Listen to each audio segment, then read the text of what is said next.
Facebook Live, Instagram Live, YouTube, however you're watching me. Thank you very much. I appreciate the support here. It is Saturday morning at Aroma Time, and I want to talk about DiSaronno Amaretto, quote unquote Amaretto.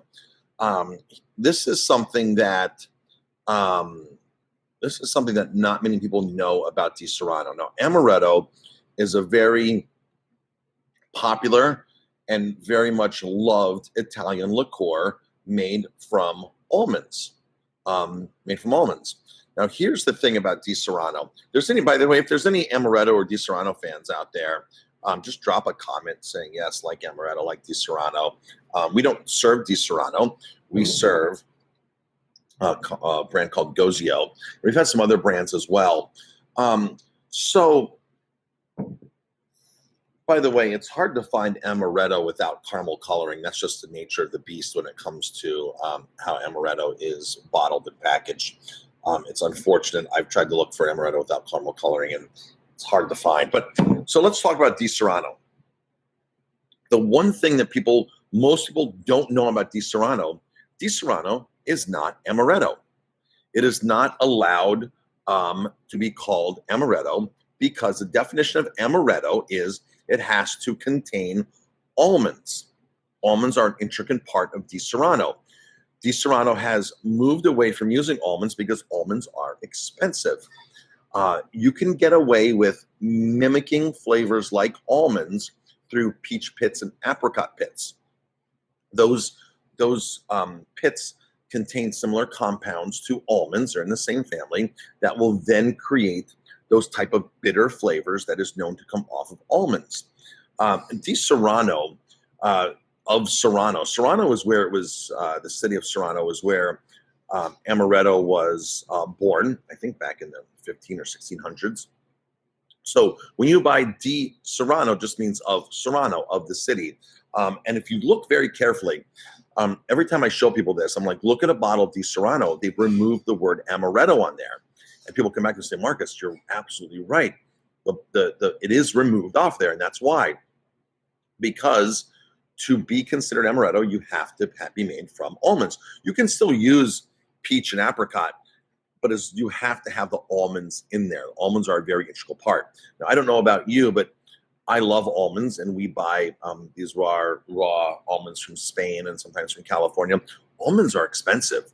Almonds are not cheap at all. Even Italian almonds, very pricey. So typically what happens with a lot of these companies are they're sold off to bigger companies, and the bigger companies try to figure out a way to cut corners. They try to figure out a way to cut corners and then to be able to up the production, lower the price, increase the margins, make the stockholders happy typically, and then have a mass worldwide produced product. So for example, like Rolling Rock. Rolling Rock was bought by Budweiser, by InBev. They purchased Rolling Rock. And a lot of us can remember the commercials of Latrobe. Latrobe being the iconic brewery that Rolling Rock was made in, and how old it was. America's iconic breweries, family owned. Well, that brewery in Latrobe is only so big. It could only make so much beer. So what happens is Budweiser buys it. They immediately shut down the plant and move all of the production to Jersey City.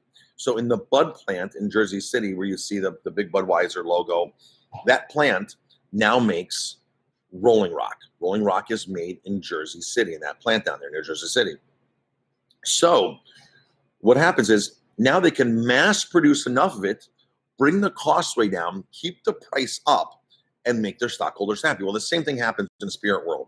It happened to Johnny Walker. Johnny Walker's closed their plant and lost hundreds and hundreds, I think 600-700 employees have been lost due to Johnny Walker consolidating through, I think Diageo might own them. I'm not sure who owns them, but they've shut down the plant, and that's just the way things go. So at some point, when DiSaronno Amaretto was originally founded and made, it was the real deal.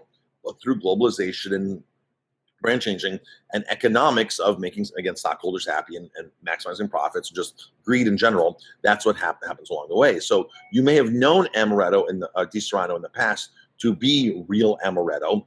Now, by mimicking almond, by taking the other flavors from peach and apricots, the flavor gets pretty close, and you probably, the amaretto flavor profile has probably not changed at all because of the way they can alter and make flavorings to add in there. It's probably not altered. Also, it's probably something you would never ever have known by just tasting the product and saying, okay, this is the new version of DiSaronno that's on the market.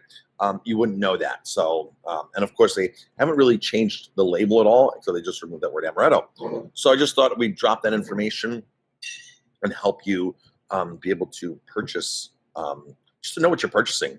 I'm not saying that amaretto or DiSaronno is a bad product. Just it's nice to know what you are purchasing and consuming, especially for us.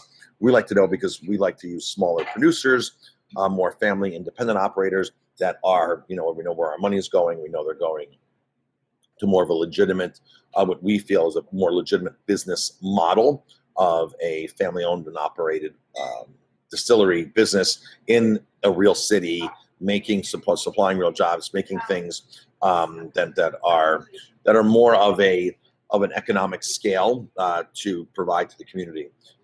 Buying something from Budweiser, like I mentioned, buying Rolling Rock now does nothing for Latrobe, Pennsylvania. It did at one point when everything was produced there, but now the producer does nothing for that community. So we like to buy from companies that are actually in the communities, that are providing jobs in the communities, that are making a difference in the communities. And we usually find that's done through smaller run independent companies, just because that's where they do business. All right, thanks folks for watching. I appreciate it. And again, other brands out there, I'm not sure the deal with other brands, but DiSaronno is the most popular brand of quote unquote amaretto, or was the most popular brand of amaretto. So that's why I'm just using them as an example. I'm sure other ones are falling into the same category. But if you actually do a quick Google search and you put in, is DiSaronno amaretto, you will come up with tons and tons of hits saying, no, DiSaronno is unclassified. It's not classified as amaretto anymore. So, all right, folks, thanks for tuning in. I appreciate it, and we'll talk to you later.